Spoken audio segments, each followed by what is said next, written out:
ब्रह्मांड ही सब कुछ है। समय, स्पेस और मैटर सब कुछ इसी में समाहित है।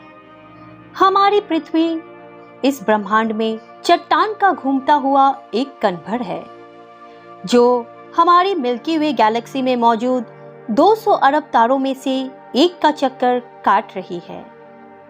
ये विशाल संरचना 90 अरब प्रकाश वर्ष की दूरी में फैले आकाश गंगाओं के सागर में सिर्फ एक बूंद के समान है। ये हमारा घर है। हमारी पृथ्वी सुख सुविधाओं से भरपूर एक आरामदायक ग्रह। एक बार रोजमर्रा के कामों को छोड़ आसमान को देखिए, क्या दिखाई देता है। आसमान में फैली एक विशाल काली चादर में टिमटिमाते हुए तारे कितने खूबसूरत लग रहे हैं। रात में हम जिन तारों को देख पाते हैं, वो सब हमारी मिल्की वे गैलेक्सी के एक छोटे से पेच के तारे हैं। हमारी गैलेक्सी में हम यहाँ रहते हैं और रात के समय में हमें सिर्फ इस छोटी सी जगह के तारे ही दिखाई देते हैं। कितनी विशाल है हमारी गैलेक्सी, लेकिन क्या ब्रह्मांड के सापेक्ष में हमारी गैलेक्सी का कोई अस्तित्व है? नमस्कार दोस्तों, आप देख रहे हैं स्पिरिचुअल ज्ञान चैनल। आपका स्वागत करती हूँ इस एपिसोड में, जिसमें हम ब्रह्मांड के आखिरी छोर तक का सफर तय करेंगे। तो अपनी सीट बेल्ट बांध लीजिए, क्योंकि हमारा यह सफर बहुत ही रोमांचक और खतरों से भरा होने वाला है। तो चलिए पृथ्वी की सतह से उड़ान भरते हैं और ब्रह्मांड के आखिरी छोर की ओर चलते हैं। जैसे जैसे हम पृथ्वी की सतह से ऊपर उठते जा रहे हैं, वैसे वैसे हमें पृथ्वी की सतह ब्लू फेस की तरह दिखने लगी है। ये है इंटरनेशनल स्पेस स्टेशन, इंसानों द्वारा स्पेस में बनाई गई सबसे बड़ी चीज। यह 27,580 किलोमीटर प्रति घंटे की रफ्तार से पृथ्वी के चक्कर काट रही है, जो कि पृथ्वी की सतह से लगभग 400 किलोमीटर ऊपर है। और यह 24 घंटे में लगभग 16 बार पृथ्वी के चारों ओर घूम जाता है। जैसे ही हम इंटरनेशनल स्पेस स्टेशन से और ऊपर जाते हैं, तो हमें इंसानों द्वारा बनाई गई कुछ और चीजें दिखाई देती है। सैटेलाइट्स, अंतरिक्ष में इंसानों द्वारा भेजी गई हजारों सैटेलाइट्स पृथ्वी का चक्कर काट रही है। सैटेलाइट्स का अंतरिक्ष में एक जाल सा बिछा हुआ है। चलिए और ऊपर चलते हैं। इतने ऊपर से पृथ्वी का नजारा तो देखिए, कितना खूबसूरत लग रही है हमारी पृथ्वी। और अब हम पहुंच चुके हैं चांद के पास। हमसे पहले यहाँ पर 12 एस्ट्रोनॉट्स आ चुके हैं, जिनमें नील आर्मस्ट्रॉन्ग सबसे पहले व्यक्ति थे जो इसकी सतह पर उतरे थे। और उनके पैरों के निशान आज भी चांद की सतह पर देखे जा सकते हैं। चांद पर कोई वायुमंडल नहीं है, इस वजह से ये निशान सदियों तक ऐसे ही बने रहेंगे। हम अभी अपने घर से लगभग 4 लाख किलोमीटर दूर है और चंद्रमा से हमारा ग्रह कुछ इस तरह का दिखाई देता है। ऐसा लग रहा है जैसे अंतरिक्ष में एक ब्लू मार्बल रखी हो। चांद की सतह एक बैटलफील्ड की तरह लग रही है, जिसने पिछले अरबों सालों से कॉमेट्स और एस्ट्रॉइड्स के मार को झेला है। चांद का कोई वायुमंडल नहीं है, जो कि कॉमेट्स और एस्ट्रोनॉट्स को स्पेस में ही जला दे। सौभाग्य से हमारी पृथ्वी का वायुमंडल है, जो हमें स्पेस से आने वाली खतरों से बचाता है। चलिए अंतरिक्ष में एक लंबी छलांग लगाते हैं। ये है हमारे सौर मंडल का सबसे चमकीला ग्रह वीनस।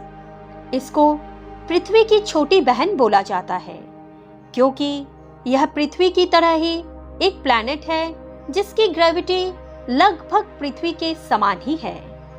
लेकिन यह ग्रह एक नरक की तरह है, क्योंकि इस पर होती है भयंकर बारिश, पानी की नहीं बल्कि एसिड की।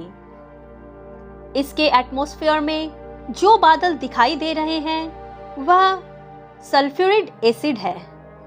हमारे सौर मंडल में सिर्फ वीनस एकमात्र ऐसा ग्रह है जिस पर सबसे ज्यादा ग्रीन हाउस इफेक्ट होता है।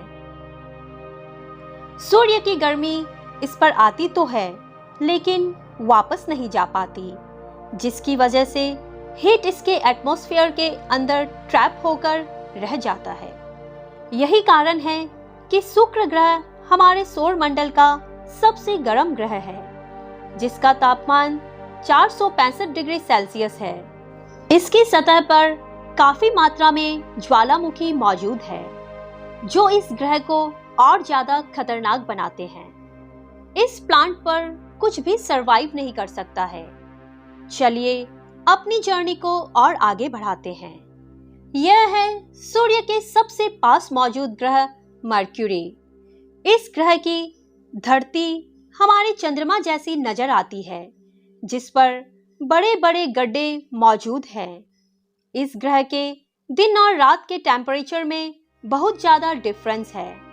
रात के समय में इसका तापमान 170 डिग्री सेल्सियस पहुंच जाता है, जो दिन के समय में 400 डिग्री सेल्सियस को भी पार कर जाता है। चलिए आगे बढ़ते हैं। ये है हमारा भगवान। यही है जो अपनी ऊर्जा से पृथ्वी पर जीवन चलाता है। अगर ये ना होता तो हम ना होते। पृथ्वी से लगभग 125 मिलियन किलोमीटर दूर मौजूद ये तारा इतना बड़ा है कि इसमें लाखों पृथ्वियां समा जाए। सूर्य इतना भारी है कि इसकी ग्रेविटी पूरे सोलर सिस्टम को कंट्रोल कर रही है। इससे निकलने वाली लपटें इतनी बड़ी होती है कि सूर्य की सतह से हजारों किलोमीटर ऊपर तक चली जाती है। चलिए अपनी यात्रा को आगे बढ़ाते हैं। ये है पृथ्वी का सबसे नजदीकी ग्रह मंगल। इसकी धरती लाल है, इस वजह से इसे लाल ग्रह भी बोला जाता है। वैज्ञानिक मंगल ग्रह के बारे में जानने के लिए बड़े ही उत्सुक है, क्योंकि वैज्ञानिक कहीं ना कहीं यह अनुमान लगाते हैं कि मंगल ग्रह हमारा पास्ट है। वैज्ञानिक मानते हैं कि अतीत में मंगल की धरती पर जीवन फला फूला होगा। मंगल की धरती पर भी सागर मौजूद थे, नदियां मौजूद थी, इसका खुद का एक एटमॉस्फेयर था। लेकिन आज यह ग्रह वीरान और बंजर पड़ा है।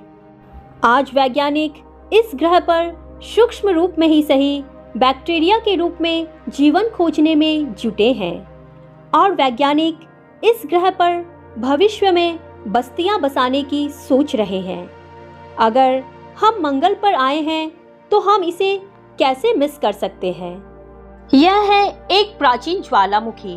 मंगल की धरती पर ज्वालामुखी से बनाए पहाड़ पृथ्वी की सबसे ऊंची चोटी माउंट एवरेस्ट से भी लगभग 3 गुना ऊंचा है, और यह हमारे सोलर सिस्टम की सबसे ऊंची चोटी है। अगर मंगल की धरती से हम अपने ग्रह पृथ्वी को देखें तो यह कुछ इस तरह का दिखाई देता है। अब आगे की यात्रा थोड़ी सी डरावनी होने वाली है, क्योंकि अब हम एस्ट्रॉइड्स बेल्ट में प्रवेश कर रहे हैं, जो कि मंगल और बृहस्पति ग्रह के बीच मौजूद है।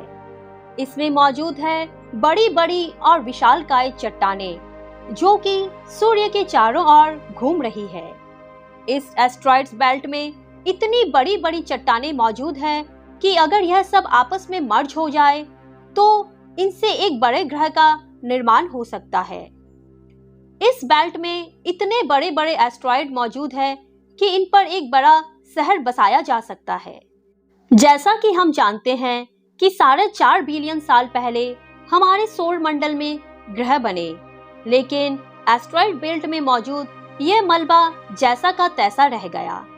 एस्ट्रॉइड बेल्ट में मौजूद मलबा एक प्लैनेट बन सकता था, लेकिन एक बड़ी शक्ति ने इस मलबे को प्लैनेट नहीं बनने दिया, और वो शक्ति थी जुपिटर। जुपिटर की ग्रेविटी ने एस्ट्रॉइड्स बेल्ट के एस्ट्रोनॉट्स को प्लैनेट नहीं बनने दिया। जुपिटर हमारे सौर सिस्टम का सबसे बड़ा प्लैनेट है और इसके ढेर सारे चंद्रमा हैं। ये इतना बड़ा है कि हमारे सोलर सिस्टम के अन्य सभी प्लैनेट्स को मिलाकर भी इतना बड़ा ग्रह नहीं बनाया जा सकता है। ये है जुपिटर का हैट्रिड स्पॉट। ये लाल धब्बा जुपिटर की सतह पर सदियों से चला आ रहा है। ये एक विशाल तूफान है। ये रेड स्पॉट इतना बड़ा है कि इसमें 3 पृथ्वियां आ जाए। जुपिटर एक गैसीय प्लैनेट है। इस वजह से इसकी सतह पृथ्वी की तरह ठोस नहीं है। अगर आप जुपिटर की सतह पर उतरे तो आप इसकी सतह में खड़े नहीं रह सकते, बल्कि सीधे इसके अंदर चले जाओगे। जुपिटर जितना वायलेंट और विनाशकारी है, वहीं इसके चंद्रमा जीवन के पनपने के लिए आइडियल साबित होता है। जुपिटर के दर्जनों चंद्रमाओं में से एक है यूरोपा, जो कि पूरी तरह बर्फ की मोटी चादर से ढका हुआ है। वैज्ञानिक मानते हैं कि यूरोपा की सतह पर जमी हुई बर्फ के नीचे पानी तरल रूप में मौजूद है। इस पर पानी की तरल रूप में होना जीवन के होने की संभावनाओं को बढ़ा देता है। हमारे सोलर सिस्टम में बृहस्पति ग्रह के चंद्रमा यूरोपा पर वैज्ञानिक जीवन होने की प्रबल संभावना जताते हैं। अब हमारा अगला पड़ाव है हमारे सौर मंडल का सबसे खूबसूरत प्लैनेट सैटर्न। शनि ग्रह के छल्ले इसकी सुंदरता में 4 चांद लगाते हैं, जो कि इसकी सतह से लाखों किलोमीटर ऊपर तक फैले हैं। शनि ग्रह को अपने सोलर सिस्टम का ताज माना गया है। ये है शनि ग्रह का एक चंद्रमा टाइटन। इसका खुद का एक एटमॉस्फेयर है। इस पर हवा है, बारिश होती है, यहाँ तक कि इस पर ऋतुएं भी बदलती है। इस पर नदियाँ और सागर मौजूद है। ये चंद्रमा देखने में लगभग पृथ्वी की तरह ही है, लेकिन इस पर जो नदियाँ और सागर है वह पानी की नहीं बल्कि लिक्विड नेचुरल गैस है। अगर हम किसी भी तरह इस नेचुरल गैस को पृथ्वी पर ला पाए तो ये इतनी ज़्यादा है कि हजारों साल तक ये हमारे शहरों को रोशन कर सकती है। वैज्ञानिक अनुमान लगाते हैं कि अरबों साल बाद जब सूर्य गर्म होने लगेगा और एक रेड जॉइंट बन जाएगा, तब टाइटन हैबिटेबल होने लग जाएगा। उस समय टाइटन पर पृथ्वी जैसी परिस्थितियां मौजूद होंगी। इस वजह से वैज्ञानिक टाइटन को भविष्य की पृथ्वी मानते हैं। अभी हम अपने घर से इतनी दूर जा चुके हैं कि यहाँ से हमारी पृथ्वी एक डॉट की तरह दिखाई देती है। अब जैसे जैसे हम अंतरिक्ष की गहराई में और आगे बढ़ते जाएंगे, वैसे वैसे पृथ्वी हमारी आंखों से ओझल होती जाएगी।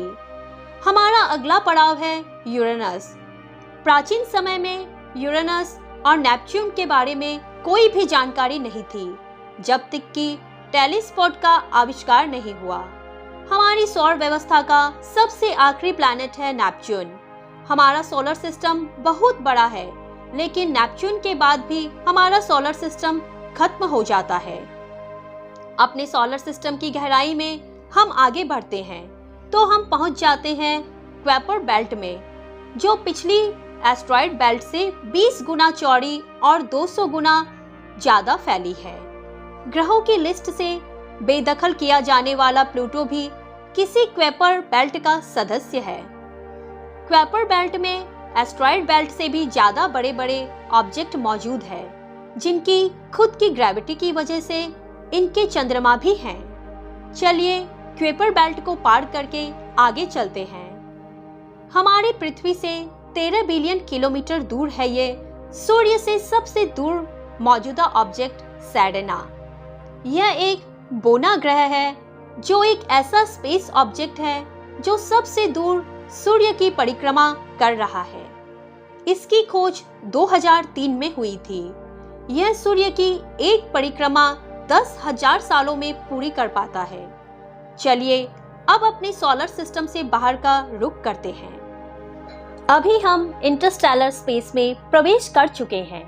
देखिए अंतरिक्ष की गहराई में ये क्या ट्रैवल कर रहा है। ओह, ये तो वॉयेजर 1 स्पेसक्राफ्ट है। यही तो इकलौता स्पेसक्राफ्ट है जो कि इंसानों द्वारा बनाई गई सबसे दूर मौजूद चीज है। ये पृथ्वी से अब तक 19 अरब किलोमीटर दूर जा चुका है। इस स्पेसक्राफ्ट ने अंतरिक्ष के काफी सवालों से पर्दा उठाया है। ये बंदूक से निकली बुलेट से भी 20 गुना तेज ट्रैवल कर रहा है। चलिए अपनी यात्रा को और आगे बढ़ाते हैं। अभी हम अपने सोलर सिस्टम की हदों से इतना दूर आ चुके हैं कि यहाँ से हमारा सूर्य एक आम तारे की तरह दिखाई दे रहा है, लेकिन इतनी दूर से भी इसकी ग्रेविटी को महसूस किया जा सकता है, क्योंकि अरबों की संख्या में यहाँ पर कॉमेट्स को देखा जा सकता है जो सूर्य की ग्रेविटी से बंधे हुए हैं। इन कॉमेट्स में इतना ज्यादा पानी है कि अगर ये सब इकट्ठे हो जाए तो ये पृथ्वी से भी ज्यादा बड़े और गहरे सागरों को भर दें। वैज्ञानिक मानते हैं कि पृथ्वी पर ज्यादातर पानी कॉमेट्स के द्वारा ही आया है। पैंसपर्मिया थ्योरी के अनुसार पृथ्वी पर जीवन कॉमेट्स के द्वारा ही धरती पर आया। अंतरिक्ष में तैर रही इन छोटी छोटी बर्फीली चट्टानों में जीवन सूक्ष्म रूप में बैक्टीरिया की फॉर्म में मौजूद हो सकता है। कॉमेट्स का एक विशाल बादल हमारे और सौर मंडल को घेरे हुए है, जिसे ऑर्ट क्लाउड बोला जाता है। ऐसा माना जाता है कि ये आउट क्लाउड हमारे सौर मंडल की ग्रेविटी की आखिरी सीमा पर है। इसके बाद सूरज की ग्रेविटी कमजोर पड़ने लगती है, जिस वजह से इसके बाद सूरज का खिंचाव बहुत कम हो जाता है। अब यहाँ से आगे की यात्रा एक अननोन और रहस्यमय स्पेस में होगी, जहाँ धूप अंधेरा है। यहाँ इतना अंधेरा है कि हम अपनी आंखों से भी कुछ भी नहीं देख पाएंगे। यहाँ देखने के लिए हमें इंफ्रारेड विजन की जरूरत पड़ेगी। हम अपनी पृथ्वी से बहुत बहुत दूर आ चुके हैं, लेकिन ब्रह्मांड के सापेक्ष में ये हमारा एक मामूली सा स्टेप है। यहाँ से हमें चारों ओर अरबों तारे दिखाई दे रहे हैं, लेकिन अभी हम सबसे नजदीकी तारामंडल की ओर बढ़ रहे हैं। ये है हमारा पड़ोसी सोलर सिस्टम। ये हमसे इतना दूर है कि हमारे सूर्य के प्रकाश को इस तारामंडल तक पहुंचने में 4.3 सालों का वक्त लगता है। इस तारामंडल का नाम है अल्फा सेंटरी। इस तारामंडल में 3 तारों का एक समूह है, जिसमें अल्फा सेंटरी ए और अल्फा सेंटरी बी तारे आपस में बाइनरी स्टार सिस्टम के तरह जुड़े हुए हैं। इस तारामंडल में प्रॉक्सिमा सेंटरी नामक ग्रह मौजूद है, जो पृथ्वी की तरह हैबिटेबल जोन में है और इस ग्रह पर लाइफ मौजूद हो सकती है। चलिए अपनी यात्रा को आगे बढ़ाते हैं। पृथ्वी से हम 10 प्रकाश वर्ष दूर आ चुके हैं और हमारे सामने ये एक बेबी स्टार है, जिसने अभी अपना जीवन शुरू ही किया है और इस तारामंडल में अभी ग्रहों का जन्म होना बाकी है। हो सकता है कि इस तारामंडल में किसी ऐसे ग्रह का जन्म हो जाए जो हमारी पृथ्वी की तरह जीवन को धारण करने योग्य हो, लेकिन अभी इसमें अरबों सालों का वक्त लगेगा। अपनी यात्रा को आगे बढ़ाते हैं। अभी हम पृथ्वी से 20 प्रकाश वर्ष दूर आ चुके हैं और अभी हम ऐसे तारामंडल से होकर गुजर रहे हैं जिसका जन्म हमारे सोलर सिस्टम के साथ ही हुआ था। इस तारे का नाम है ग्लाउस 581 और इसकी सबसे बड़ी खास बात यह है कि एलियन तारे का चक्कर लगा रहा है। एक ऐसा ग्रह जो हमारी पृथ्वी से बिल्कुल मेल खाता है और इस ग्रह पर एलियन सिविलाइजेशन होने की प्रबल संभावना है। वैसे तो हमारी मिल्की वे गैलेक्सी में अरबों तारे हैं, जिनकी यात्रा करना तो दूर, उनको पूरे जीवन काल में गिनना भी संभव नहीं है। तो चलिए अपनी यात्रा को आगे बढ़ाते हुए मिल्की वे गैलेक्सी से बाहर निकलते हैं।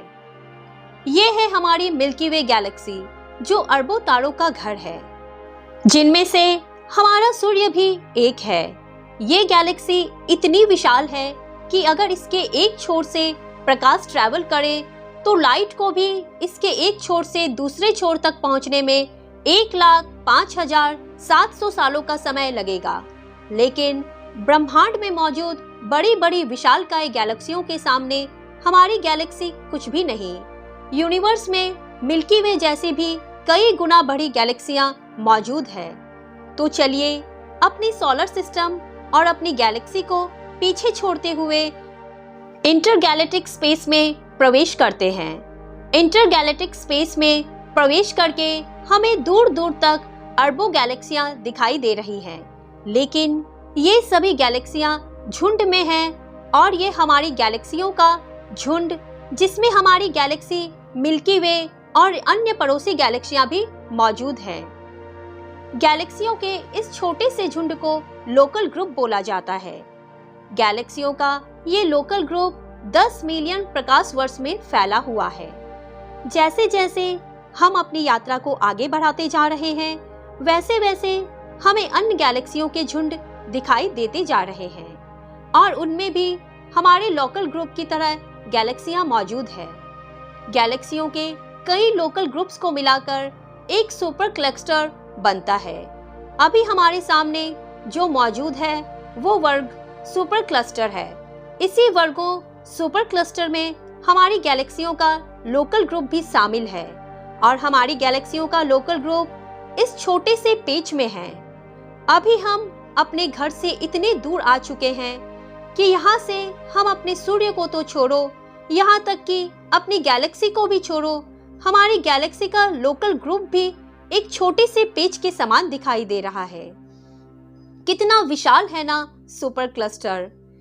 इन वर्गो सुपर क्लस्टर में 100 से ज्यादा गैलेक्सियों का लोकल ग्रुप शामिल है और यह 110 मिलियन प्रकाश वर्ष में फैला हुआ है। चलिए अपनी यात्रा को और आगे बढ़ाते हैं।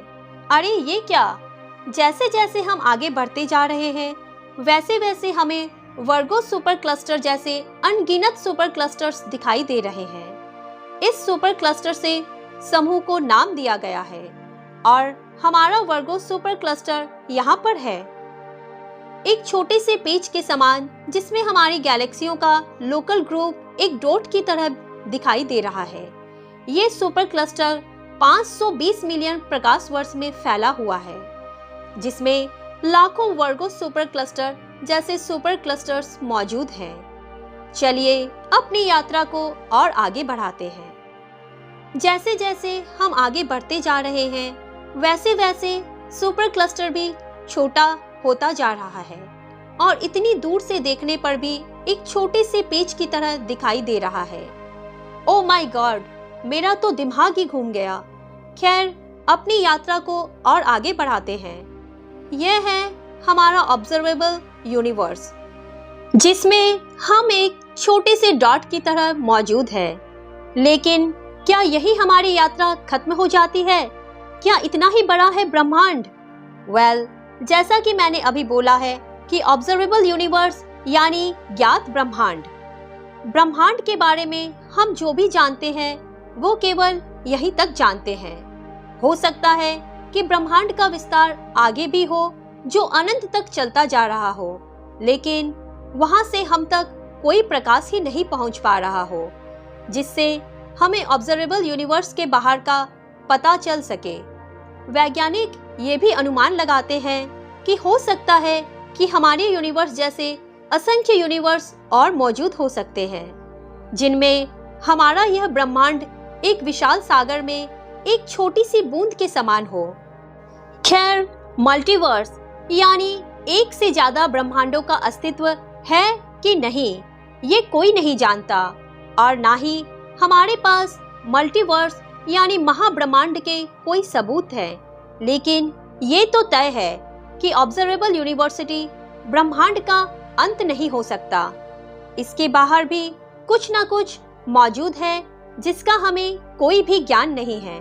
लेकिन वो क्या हो सकता है? हो सकता है कि हमारा ऑब्जर्वेबल यूनिवर्स ही महाब्रह्मांड के एक छोटे से पेच के समान हो। वेल दोस्तों, आपकी ब्रह्मांड के आखिरी छोर तक की यात्रा कैसी रही? प्लीज हमें कमेंट बॉक्स में जरूर बताएं। अगर आपको ये वीडियो पसंद आया हो तो इसे लाइक और शेयर जरूर करें और ऐसे ही मजेदार वीडियोस के लिए चैनल को सब्सक्राइब करें, साथ ही बेल आइकन जरूर दबाएं। धन्यवाद।